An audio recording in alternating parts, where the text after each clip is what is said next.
Hey there, angry faithful. I just wanted to drop in, bend your ear a little bit, get your attention.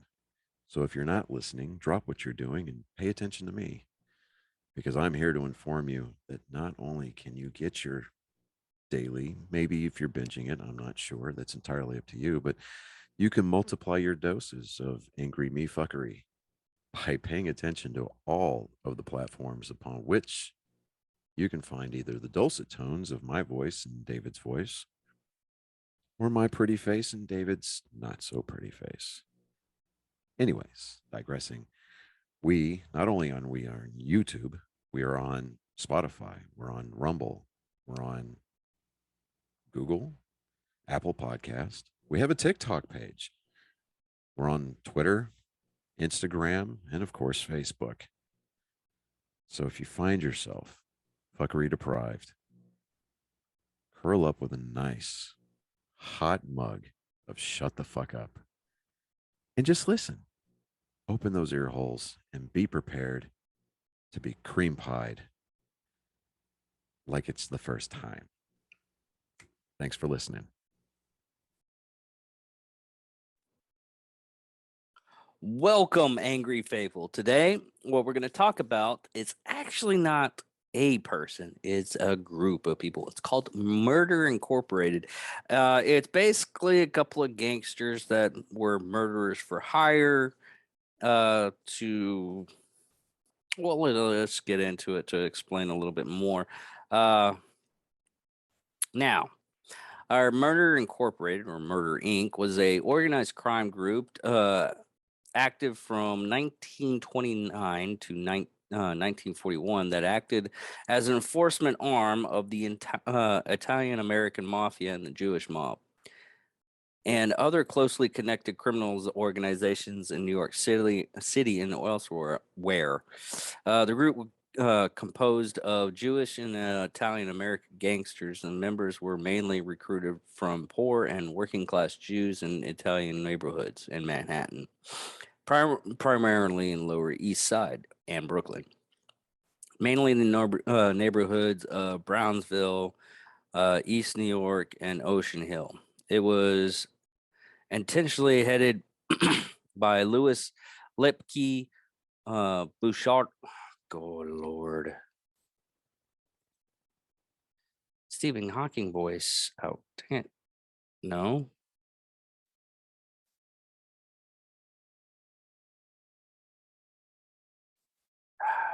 This sucks. Sorry, everybody. There we go. Let me get. There we go. Louis left Butchelter. Louis Lepke Butcholer, and later by Albert the Mad Hatter and a step. Good Lord, I hate foreign names. Anastasia. Oh, okay. It was Albert Mad Hatter Anastasia. Murder Inc. was believed to be responsible between 400 to 1,000 contract killings until the group was exposed in 1941 by former group member Abby Kid Twist Rails. Murder Inc. committed hundreds of murders on behalf of the National Crime Syndicate during 1929 through 1941. In the trials that follow, many members were convicted and executed. And Abby Rails himself died after suspiciously falling from a window, which we all know. Gangsters. Accidents happen. Thomas E. Dooley first came to premises as a prosecutor of Murder Inc. and organized crime cases. Now, the origins of it. The Bugs and Mayor Maury. I just want to get this stuff right.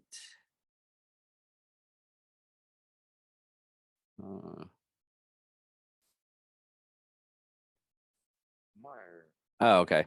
The Bugs and Meyer mob was predecessors of Murder Incorporated. The gang was founded by New York Jewish American mobster Myers Lansky, and Benjamin Bugsy Siegel in the early 1920s. After big word, sorry, folks.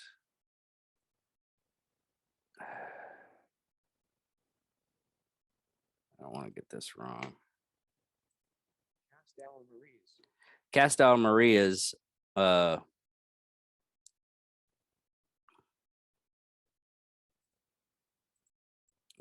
Casa Maria's war, the following assassination of U.S. Mafia mob boss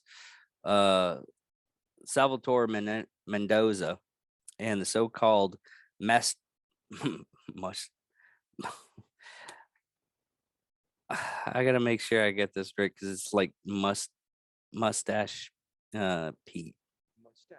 Yeah, Mustache Pete's, who had been reluctant and to cooperate with non-Sicilian gangster, the Sicilian mafioso Charles Lucky Luciano, created the commission and began to closely cooperate with his friend Lansky and the Jewish mob in general, establish a multi-ethnic, though largely Italian and Jewish alliance that would eventually be deemed the National Crime Syndicate.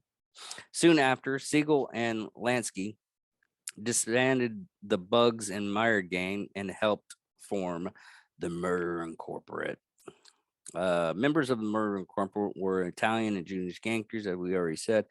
From the gangsters of Lower East Side and Brooklyn neighborhood, Brownsville, New York, East New York, Ocean Hill, in addition to carrying out crimes in New York City and acting as enforcers in New York Jewish mobster Louis Lipke Belterra. I'm gonna butcher that word all fucking night long. Botcher. I'm gonna butcher Botcher. They accepted murder contracts from mob bosses all around the United States. In the book, the Van Shanty Papers, from 1969, by Peter Massa.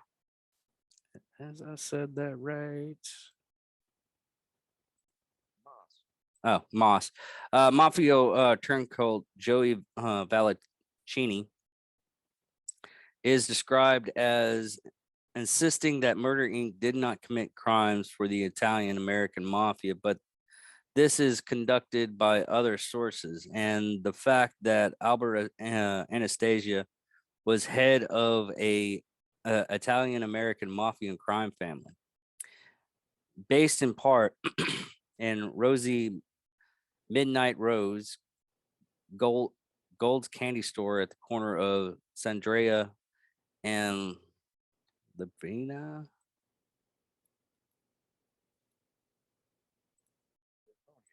Livonia Avenue in Brooklyn. Murder Inc. Hitmen used to wild variety of weapons, including ice pick, to murder their victims. Though the group had a number of members, I love these nicknames. Henry Pixco. It doesn't even make sense on this one. Henry Pittsburgh Phil Stratus was the most prolific killer, committing over 100 murders. Some historians put the number as high as 500. The killers paid a regular salary as retainer, as well as an average fee of $1,000 to $5,000 per killing. Their families were also received monetary.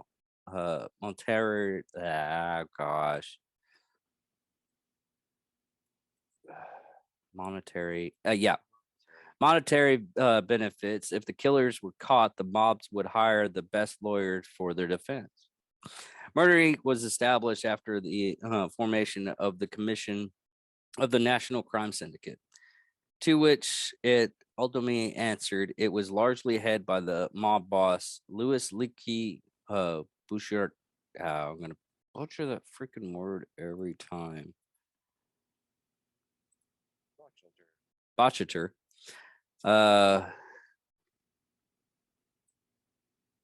Mongolia.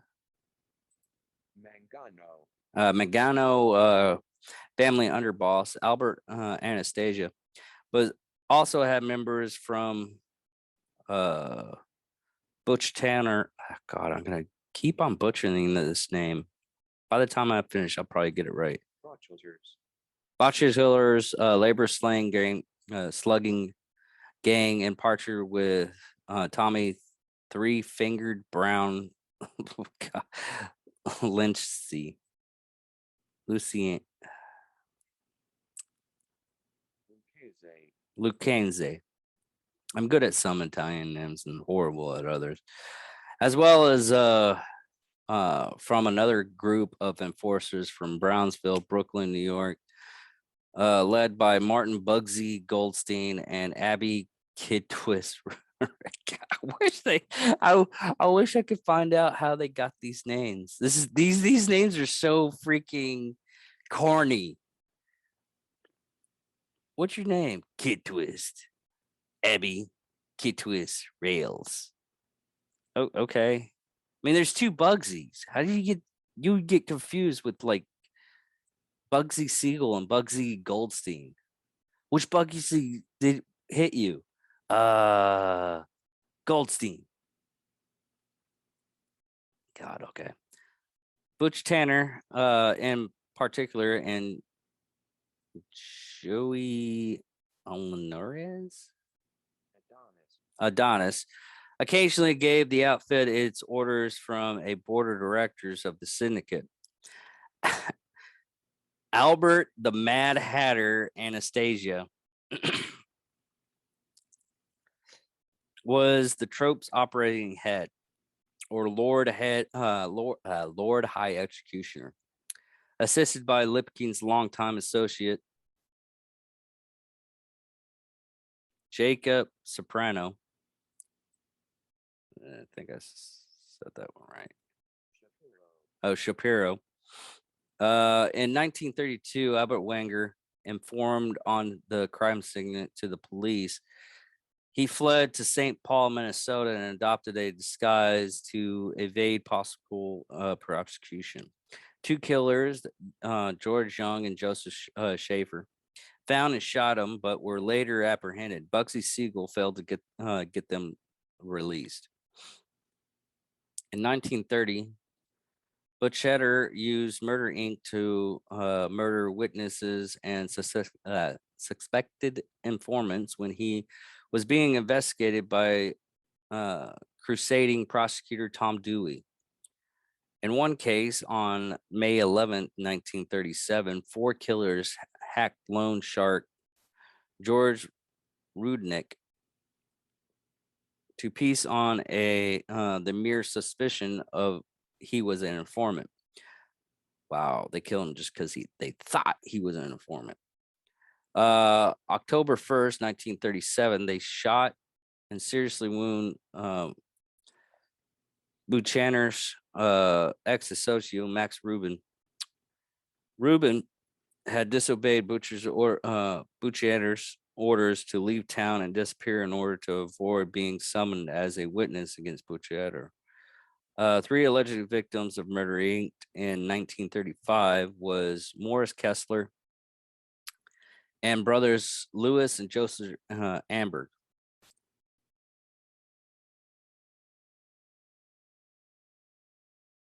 Now, its demise in January 1940, professional crime and police informer Henry Rudolph was held as a material witness in the murder of 19-year-old minor gangster Alex Albert. Albert was shot in the back on a street corner in Brownsville section of Brooklyn on 1933. November 25th, 1933. God, I'm sorry, folks. I'm trying to rush. I need to slow it down a little bit. While in custody, Rudolph talked with Brooklyn District Attorney William O'Doer. With Rudolph's testimony, Rudolph the Red-Nosed Reindeer. Just that's the only thing I keep on thinking about this. He testified. He got a red nose. He alerted everybody. Little shithead. Anyways, with Rudolph's testimony, O'Doer secured first-degree murder indictment against Albert Reyes, Martin Goldstein, and Anthony Matterford.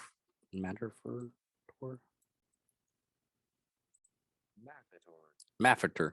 After the three were indicted, Oldor learned from special prosecutor John Harl Ames that Rudolph was reported offered a $5,000 bribe by another prisoner on behalf of the syndicate to put Raines and Goldstein on the street. Oldor stated that when Mafeter learned of the bribe, offered to help clear Reyes and Goldstein. And after several talks with New York City detective John Alstonto, I think I got that right. Osnado. He decided to turn state evidence. Detective Osnado talked with Mafetor, even though he had worked with Rudolph previously and did not put much credibility in the story, since Rudolph was paid for information in other cases that turned out to be false. Eventually, Mafetor decided to cooperate, stating that he was involved in the Albert murder, but was the driver in 6 gangland murders. Mafetor was convinced Abraham Lincoln to talk. He convinced Abraham Lincoln to talk. Reyes was next in cooperate with the district attorney's office. After Reyes agreed to cooperate, numerous first-degree murders indictments were issued in Brooklyn and in upstate Savannah County.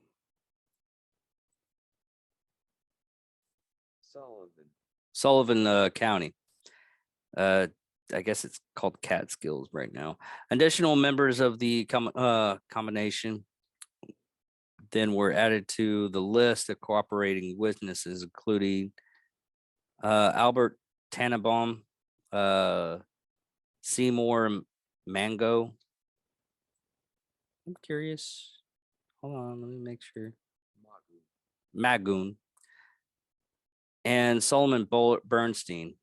Henry Rudolph testimony was never used in any of the trials, as he died of natural causes in Infirmary Records, Ireland, in June 1940.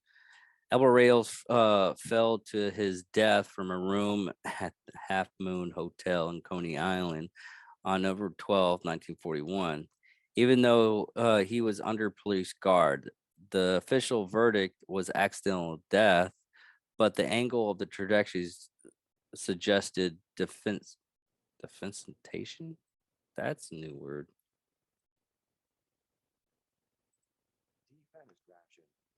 Defenestration. Hold on. Let me find the definition. Is an act of throwing someone out of the. Okay, he was basically thrown out of the window, from what they figured out.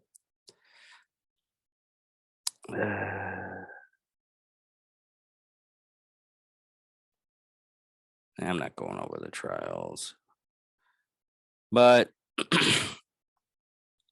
basically ended because of those indictments. And I'm not going to go that much in it. I just wanted to get an episode out before this weekend. Sorry, it's not that much in depth, everybody. It's basically a shorter episode and everything.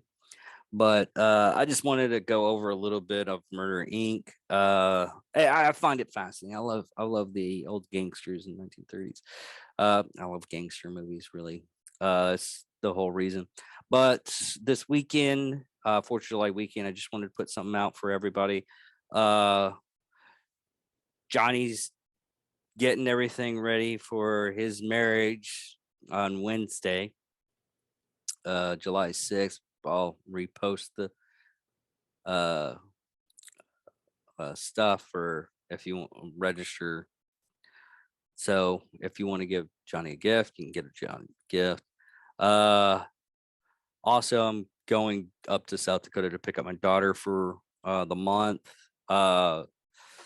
see if she'll come in on the show, but she's very shy. So, but she usually helps me out with this stuff and everything. So, but I don't know what serial killer gonna do next. I'm boggled in mind right now. Hopefully, we get everything together to where it's more comparable. This is more of an information of where we're coming from because Johnny has his stuff going on. Hopefully by mid-July, everything will be copacetic. The reason why I didn't get to put out a what the hell episode up at the comedy day, I had a very good interview with Wade Morris, and hopefully we can get it done tomorrow, and it'll be up for Sunday when I get back. We had a really good conversation, everything like that. Hopefully, go back. What we interviewed, what had happened was is some reason the soundboard did not work right. So we didn't have any sound. We recorded the whole thing, no sound. So kind of a problem.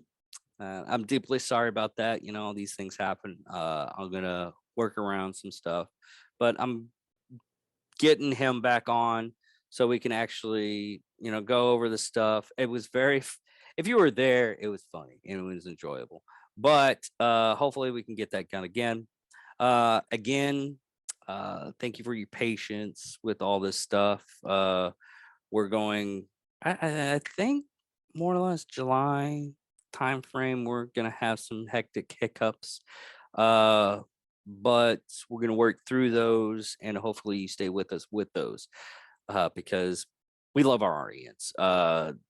Everybody that actually helps out contacts us and stuff like that goes in, and I'm going to help out with one of the comics wanted another podcast. I'll keep you updated on that. So you can go in and take a listen to his stuff too. And I will probably be on his podcast to help him along with it. But with that, thank you everybody for watching. I really appreciate everybody that does actually watch. The small amount of people don't care. At least some people listen and helping us keep it alive. I'm using this as a hobby. I love it. Yeah, I don't care how many people I have. If I have like 3 or 4 of them, people just listen, then it's just 3 or 4 people to listen. I love conversation. I love telling stories, and I love reading about new stuff. Especially, sorry, especially like that one episode where the guy had a use. I use it in my comedy act that a guy used a dildo as a suppressor.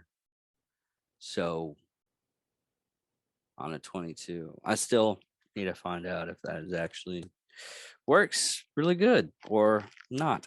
But anyways, thank you all for listening and my ramblings. I hope to see or listen or see a message from anybody that's listening, and hopefully we can interact. Thank you all. Love you all. Y'all take care.